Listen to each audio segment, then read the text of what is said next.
welcome you guys. We're gonna have a fun webinar today. Go over our newest development deal here in Surprise, Arizona. Good morning, Perry. Good morning, Johnny. So we're gonna give it a second here while we get a couple more people logged into the system. But I just wanted to start out sharing, some of my biggest mistakes when it comes to real estate investing. And my biggest mistakes when it comes to real estate investing came from fear, and that fear prevented me from getting in the game. And because I didn't get in the game, I lost a huge opportunity. And the reason I bring that up is because today I'm seeing that happen a lot with people where they're scared to get in the game and they're losing out on opportunities. So I'm going to share with you that I got into real estate in 2002. And if you guys remember what was happening with real estate in 2002, we the market was just picking up. And then going into 2003, the prices just started going up rapidly all around the country. And everybody was buying investments around me. They were going to new construction builders, getting in phase one, and then making all this money. And I never invested because the entire time I was thinking I was the smart one. I was going to wait for the prices to drop. And here's what happened. It went up from 2002, 3, 4, 5, 6, and peaked in 2007. So for 5, 6 years, I sat on the sidelines and watched the prices of real estate double. So then, late 2006, I was tired of being on the sidelines. And then I said, okay, well, I'm going to be a real estate investor. So then I bought my first rental property. It was a new construction house in Charlotte, North Carolina, a 4-bedroom, 2-bathroom, 2,200 square foot home. I bought it for 160,000 and it rented for $1,200 a month. Everybody remembers the Great Recession. So a year after I bought that property for 160 that was renting for 1,200, the value dropped to $80,000. So for me, I thought my life was over. I said, how am I ever going to make this money back? The rent went from 1,200 to 950 a month. So I found myself in a position, do I short sale? Do I foreclose or do I see what happens? I went with option number 3, the let's see what happens option. And here's what happened. For a year or two, I had a little bit of pain with that property. I was negative like $100, $200 a month on my rents. But here's what happened over time. Today, I still own that property that I bought for 160 that went down to 80. That exact house today is worth $375,000. So now, if I could go back to 2006 today, would I have still bought that house? Well, for me, the answer is yes. And that house that was renting for $950 a month, today that exact same house is renting for $2,200 a month. So what's the lesson here? The lesson here is it's not about timing the market. I lost 2002, 2003, 2004, 2005, and then I bought during the worst time in 2006, which by the way turned out to be a huge win. So I wasted years waiting for the right time. So real estate is not about timing the market. Real estate is always about time in the market, meaning how long do you actually own that asset? Because no matter what, things are going to go up, they're going to go down. They're going to go up, they're going to go down. But guess when, as an investor, you want to sell? You don't want to sell when they're down. You just wait until they're high. So that's why real estate is about time in the market. So I wanted to share that story with you. And then one other story, during the pandemic. The pandemic hit, and my rule is I'm always an investor. And that was the lesson I learned from the Great Recession. But when the pandemic hit, once again, I thought I was smarter than the real estate market, right? So I had these amazing deals locked up to buy that I canceled. And I canceled because I thought the prices were going to drop. And that was caused by fear. So I ended up canceling 2 multi-million-dollar projects that ended up selling for 5 and 6 million more than I was buying them for within a 24-month period. And we also saw what happened during the pandemic. The value of real estate, essentially almost doubled around the country. So my biggest mistakes in real estate was trying to be smarter than the market and not getting in the game. And then when I did get in the game during the worst time in 2006, 2007, it turned out to be a home run deal because that property I bought for 160. Today it's worth 375,000, and it rents for 2,200 a month. So I just wanted to share that with you guys, because there is a lot of fear out there right now. But if you take a look at this dirt, that dirt's not going anywhere. If you look at those houses aren't going anywhere. So this is the type of real estate we buy and we own it for the long term. This isn't a short-term flip. This is a deal we're going to own together the next, 6 to 10 years, whatever it might be. And over the next 6 to 10 years, we're going to have population growth, we're going to have inflation, we're going to have increased demand. So let's dive into the deck now, Cody, if we can. Or actually, can I control the deck, you guys? Yeah, I got it. you got Okay, so these are just general disclaimers. So you guys are going to want to read all the general disclaimers. There's also, as you know, there's never guarantees when it comes to real estate investing. One, and then two, in order to partner with me on these deals, you just need to be an accredited investor. And we can go to the next one. There we go. And in case you guys aren't familiar with me, I started off on HGTV about 15 years ago as a young man. I've been in real estate since I was 20 years old, so going on 23 years. I've done almost 1,000 transactions, multiple TV shows, and I'm passionate about teaching people about real estate, and I'm passionate about investing in real estate with them.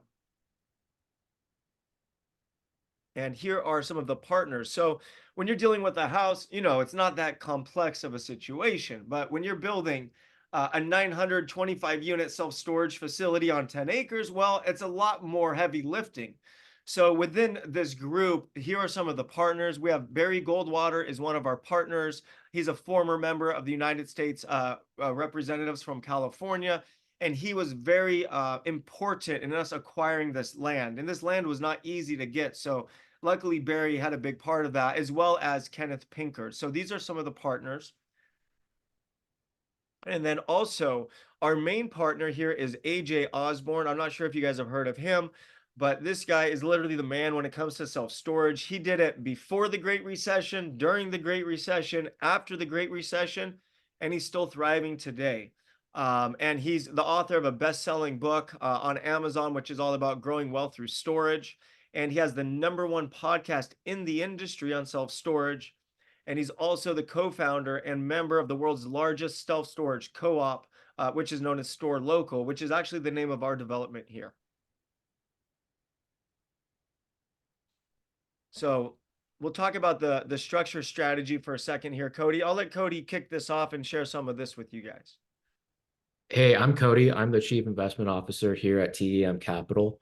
And this deal is unique in the sense that it is a development, but we're also owning it for the long term. So, when we first do these types of deals, we're adding value instantly, right? We buy the land, we develop, and there's opportunities where, hey, you can sell the land right away, right? Make a quick buck. In this case, we're able to build less expensive than the current market, and we're looking to hold this thing for the long term. And so there's a little bit higher of return profile just because of the structure.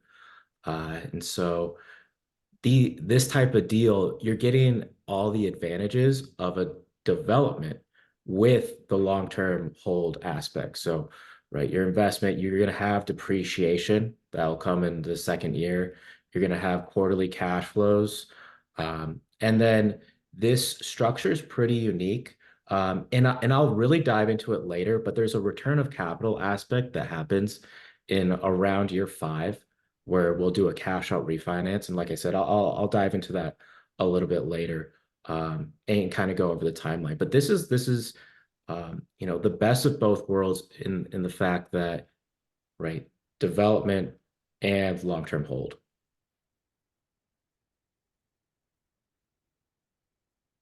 And so, Yeah, so there's I'll kick off. So sorry, Cody. go for it. So the big question, you guys, is why this project, right? So here's something important to understand. We pass on hundreds of transactions and deals before we say yes to a deal like this. There was so much work and so much thought before we made the decision to go in this deal. So I'm going to talk about some of the highlights. It's the 11th largest metro by population in the entire country. It's the 8th fastest growing city, based in 2022. And here's something that's very new to the area. Apple's prime, and this is very important. Apple's primary chip supplier, TSMC, is investing $40 billion to a new fabrication plant located in the Surprise, Arizona area. And based on what I'm told, it's supposed to be bringing in around 5,000 new six-figure jobs. So think about that. 5,000 new six-figure jobs. There is so much demand, and this area of Arizona is growing like wildfire. And there is such demand because it's close to the California's Inland Empire, which is a major distribution hub and is also close to Arizona. And it's also the second fastest growing municipality in the metro in a study by the Wall Street Journal. And then Phoenix ranks in the third in the top five warehousing markets in the U.S. with 19.8 million square feet of industrial space under construction. So there is just so much growth happening in Arizona right now. If you were to ask me, the fastest growing markets in the country right now are Florida and Arizona. I mean, there's just so much activity there. We go to the next slide, Cody. So I'll let you run with this one, Cody. So when we bought this a couple years ago, right, we always want to buy land in what's called the path of progress. So there, when you're looking at a major MSA, you always want to go to the outskirts, right? The land's going to be a little bit cheaper. And what naturally occurs is as more people move into the city or the population grows, your demand for new buildings, new whatever they are, housing, jobs, everything kind of grows and expands from there. So when we bought this, and let's go back to the last slide. So when we bought this, like none of this was here. There's a major highway, the 303, running down here. And you can see that, this was partly farmland. And we have these different developments in all these different areas. And so, right, when you do this, you buy the land and you kind of just wait. And so we've waited. And as we've waited, there's been activity around the area, right? Making this even in more in demand type of project. So I just wanted to hit on that real quick. And so as an investor coming into this deal today, you would be receiving the cost basis of the property, right? So we acquired the piece of land in 2022, and because of all this new development in the area, that land is worth more today, right? It's almost two times as much the its original value. So as an investor coming in today, you're not going to be paying for that extra value that we've already added to this project. You'd be getting it at the original cost basis. And so, yeah, as it says here, $4.5 million in 2022.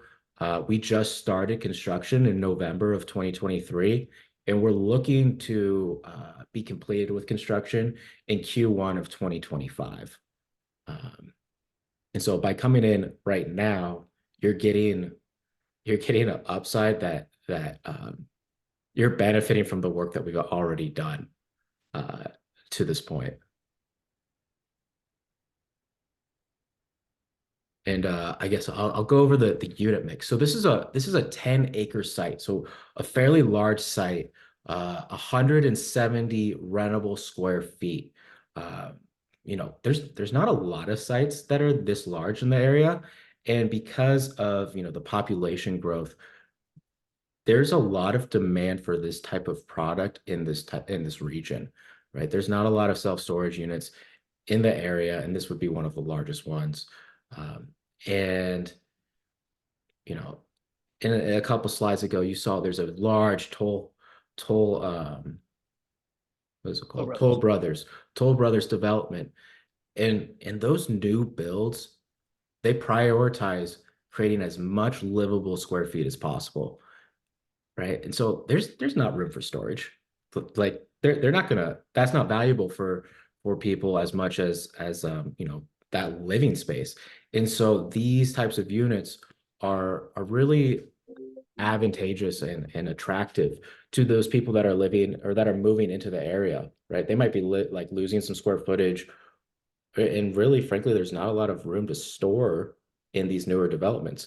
So we are attacking that with this new development, and we have a range of different options, right? So, 5x5s, there's climate control, and there's a lot of units here with a great mix of products. And one thing notable is we'll have RV parking. So this bottom section here is RV storage. This is a nice amenity. Like there's not a lot of places like this where you can have that type of RV storage. So just wanted to add on that as well. Yeah. And then also for the HOA and the CC&Rs, it actually states there's no RV or boat parking anywhere within that Toll Brother community. So we're right outside of that community.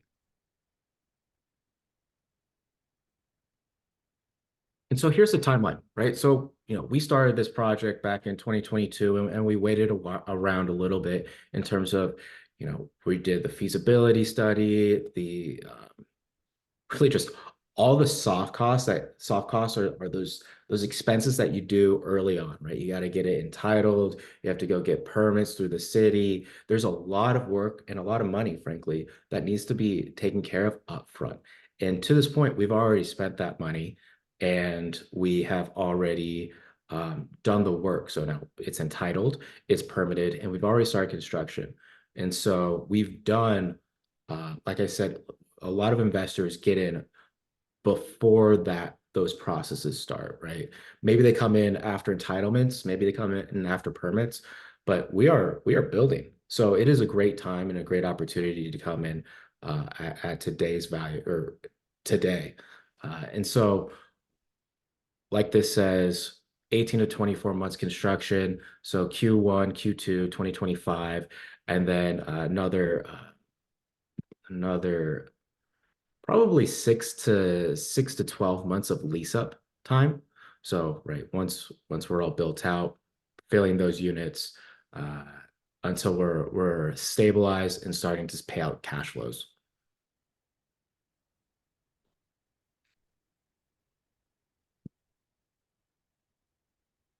And so here's a pro forma of the breakdown, right? So year one post construction, right? It takes time to lease up these types of units, right? Like, sure, we'll have a lot of demand for these units. Uh, and it'll take time as people move into the area, as people, maybe the holiday season wraps around and now I have a lot more storage.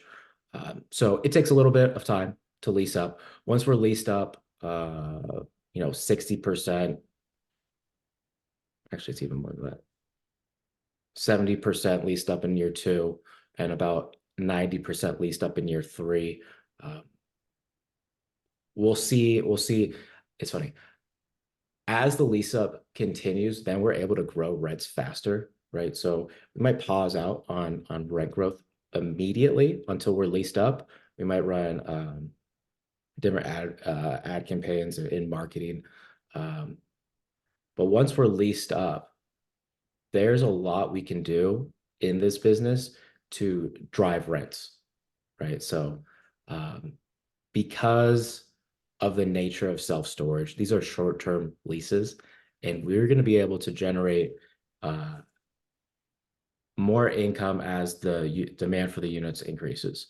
And it's flexible, right? So yeah, if let's say let's say there's a little bit more vacancy, but we can always run discount programs or reduce the cost of the units. But as that vacancy disappears, we can just start to increase those again. So very flexible. We're always going to be able to achieve and attack that top of market. Yeah, and where it's different than multifamily, for example, is with multifamily, you can't go in and raise rents and lower rents and move as fast as you can with storage. So there's just so many less restrictions on what we can do with storage units. So based on demand, we can be changing the price of each unit multiple times a day in order to get the right amount of demand there.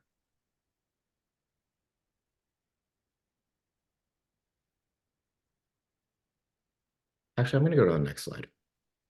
So let me dive into what $100,000 investment would look like in this project. So there's a couple things that happen here, and it's based off the timeline.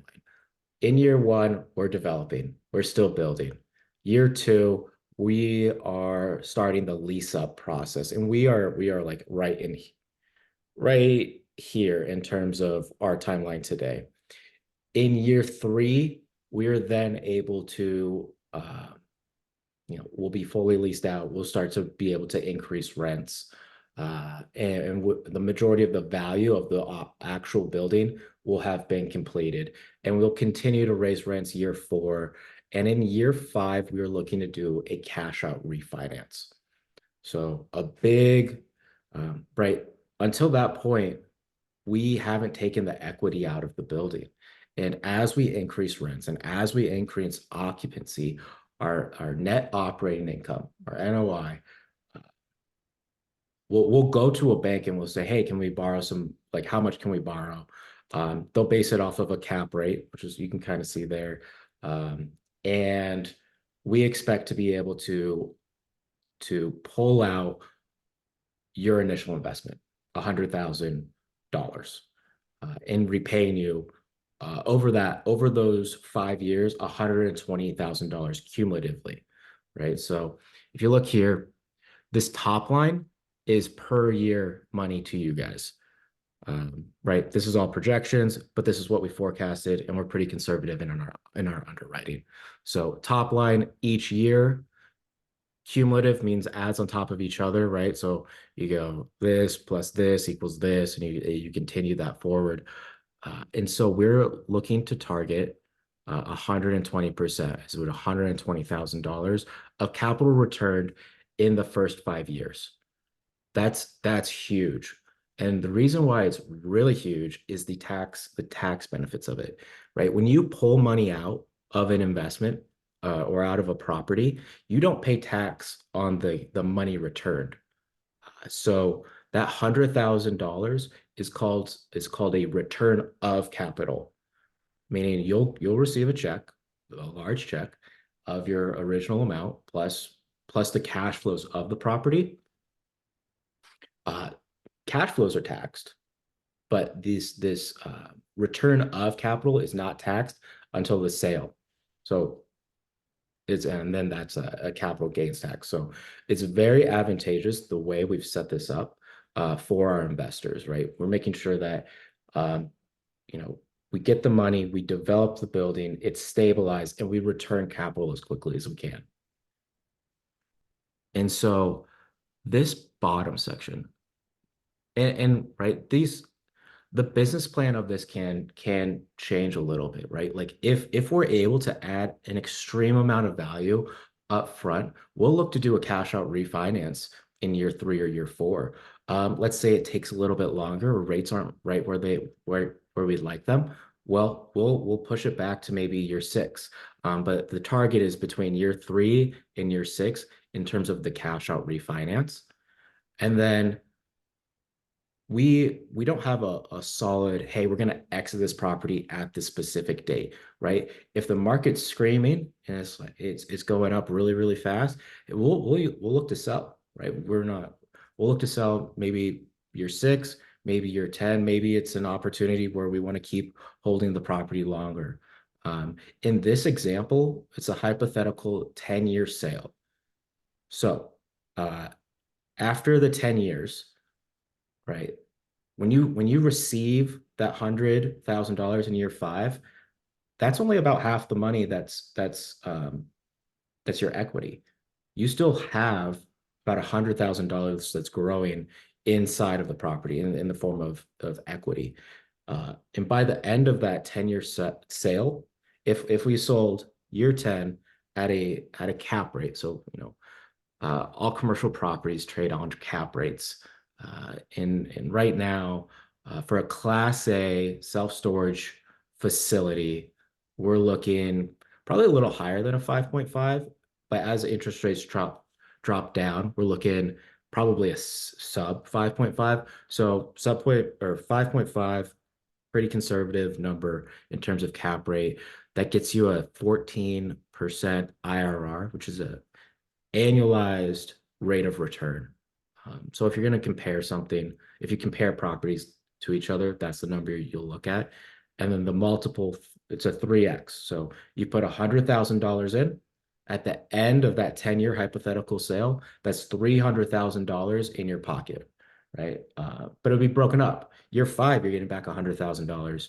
You're going to have cash flows throughout the period, and then that remaining, call it around 200,000, you would get at the end there. And so that's why it says profit. That profit is uh, outside of your initial investment.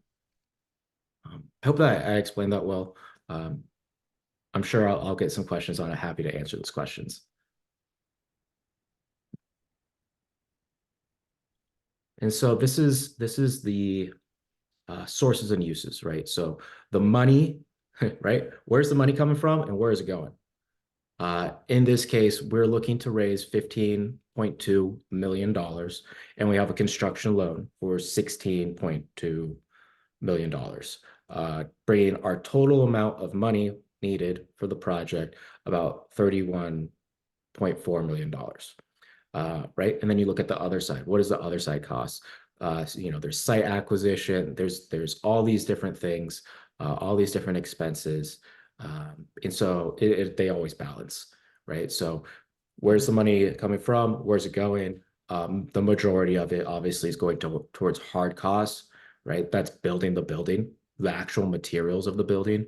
The soft costs are those items that we've already spent money towards before we even start construction, right? Architecture, permits, engineering, all of that is taken care of up front through the soft costs. And then we just have, different reserve items, and different items to account for the rest there.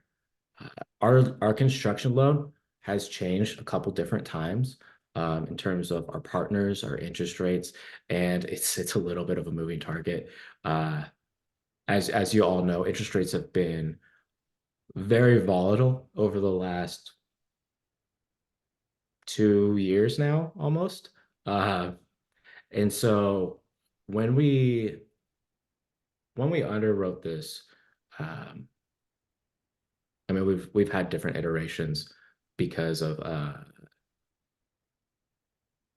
our business plan has changed a couple of times in terms of like the structure of the units and different things, or like how big to build. Um, but as of right now, I think our rate's actually starting to come down, right? It's at 10.99 floating. Um, rates have been a little bit all over the place. So I'll double check there. 18-month maturity on the loan. We always want to make sure that it's past our construction horizon. So if there's ever a need to have some flexibility, we have it. And you know, right, the more leverage you have on something, typically the more risky it is, or the more risk you're allowing. On this project, we're staying at a pretty good loan to cost, right? So if you look at right here, we're around like 60%, maybe sub 60% loan to cost. That's that's uh that's really good in terms of not taking on too much leverage. So we're staying inside the bounds of what we think is appropriate in terms of taking on risk. Right? We're here to make money, not try to take on too much, more than we can handle. So that's the reason why we structured this loan the way we have, and aren't looking to take on too much risk. Right? Want to make sure we can hit those returns.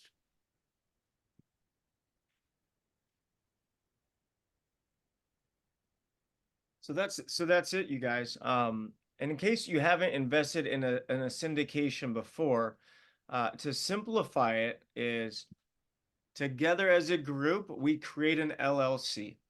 So now we have an LLC, and then we pool investor money together into the LLC, and then we use that capital to purchase and develop and to buy this real estate. So in these deals, you're not just an investor, you're an actual partner, an actual owner with all the benefits of being an owner, with none of the responsibilities. Because in this case, you're a limited partner, which means your responsibilities are extremely limited, meaning you're passive. And where we're the general partner, which means we have to do all the heavy lifting to make sure this deal gets done and across the finish line. So very excited about this opportunity. Arizona is just growing like wildfire right now, like I said. And we all have been seeing what inflation does. We have our cash sitting in an account, losing value. This is an opportunity to own some incredible real estate, partner with us.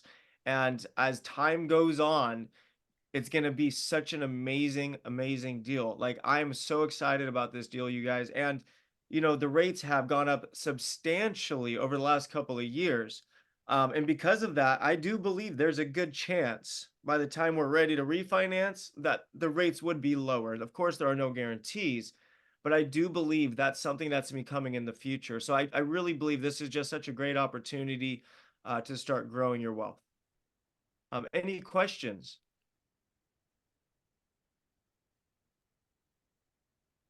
I see we have one from JJ here about depreciation and if that factors into this deal at all. Yeah, I'll touch on that.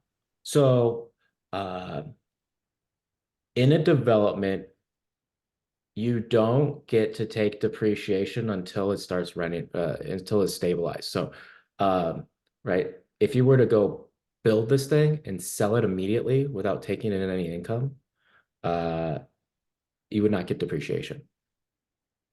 Because we are holding it long term, the minute that we rent a unit out or get the certificate of occupancy from anyone, we can start depreciating it.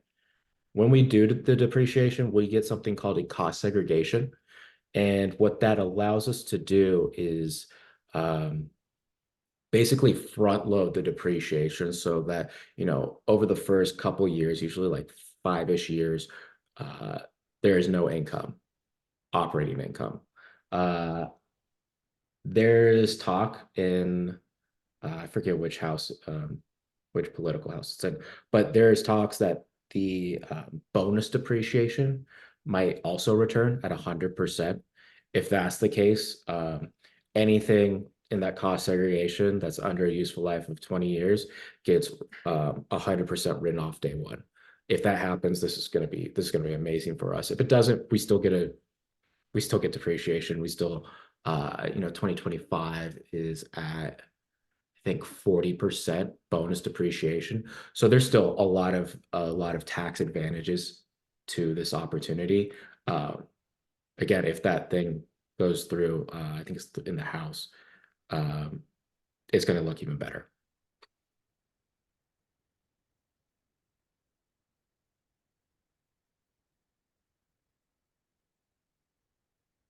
Okay.